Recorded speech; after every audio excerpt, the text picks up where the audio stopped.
Hello and welcome back to Kind Heart Homestead. I'm here on our off-grid property in the mountains of Virginia. Today I want to focus on the garden. I want to get the rainwater that we've collected in this tank down to the garden and onto the plants. We've got a gravity system that's about 120-foot hose. It's a heavy-duty anti-kink hose we've had for several years, and it's still holding up really well. It's the perfect delivery mechanism for this water to get to the garden. But I just want to experiment with different ideas I have to get the water onto the plants. I'm going to be doing that as well as some other miscellaneous garden activities. We've got compost, we've got planting some more seeds, and we'll see what else we can get done today. So thanks for joining us. Stick around. This year we're doing the Three Sisters garden again. That's squash, corn, and beans. We've got early variety corn. It's a 65-day corn, and I'm planting early variety pole bean to go with it. We also have pumpkins. They're sugar pie pumpkins and ornamental pumpkins. They'll take a full 90 days, but we'll just keep them on the ground after we harvest the corn and beans.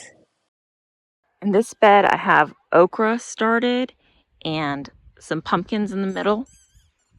I've experimented with having a straight trench along the side of the okra and the pumpkins in like a low spot, a depression that I've flooded with the rainwater that we've collected. But I want to experiment with digging the trench a little different to get the water closer to the plants, and I want to do this before the plants get too big and the roots get too established. So I'm just going to be digging around with a hoe and having the water flood, and we'll see how it goes. I want to slow down the water as it flows past the plants so that it'll have time to infiltrate deep into the soil and the roots can get stronger and follow the water down.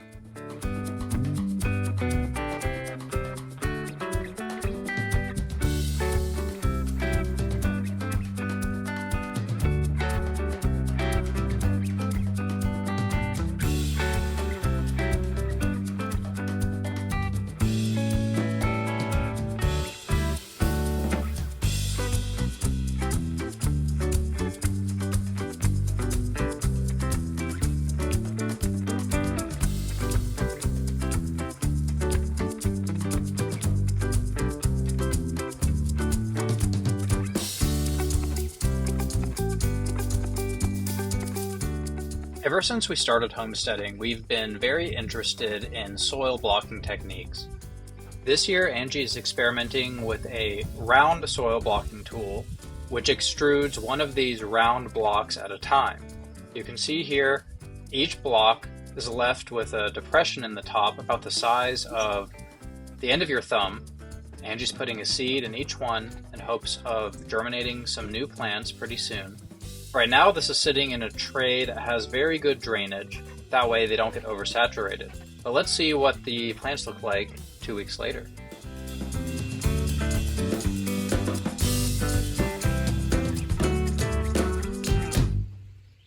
It's finally time to start harvesting some of the crops from our first garden bed here on the homestead. You can see on the left we have some peas gradually climbing up our trellis. Those ones are not ready yet. But here, where Angie's harvesting with these red scissors, is kale. There's also some broccoli rabe right next to that, which is the tallest plant in the bed. The broccoli and the kale are pretty much done, so they need to be harvested and eaten. The lettuce in the background there still has plenty of growth to do, and we're going to gradually pull off or cut off the largest leaves and eat them in salads until the plant is ready to go to seed. The part of the bed that's in the top of the frame had spinach, but none of the spinach survived. When we started homesteading on our Raleigh property, we got pretty spoiled. We had so many landscape companies near us that we basically had an unlimited supply of fresh compost. We also had access to the chip drop service, which gives us free mulch provided by landscape companies that either grind up stumps or trees, then they would come and dump it in our yard. Now we need to figure out how to make our own compost and mulch. We've been using mostly cardboard and plastic as mulch around our gardens just to suppress the weeds. But here you can see how we're making our own compost using cardboard, food scraps, and some lawn clippings. Each day Angie would go out with the hose like this and try to make sure it's pretty well saturated to speed up the breakdown of our organic material. Every few days, maybe even once a week, we would rotate the compost, which is use a pitchfork to kind of split everything up and make sure what was on the top is now on the bottom. But in this process, at some point, we have to stop adding fresh food scraps and isolate this to the edge of the garden where nothing is going to be added to it.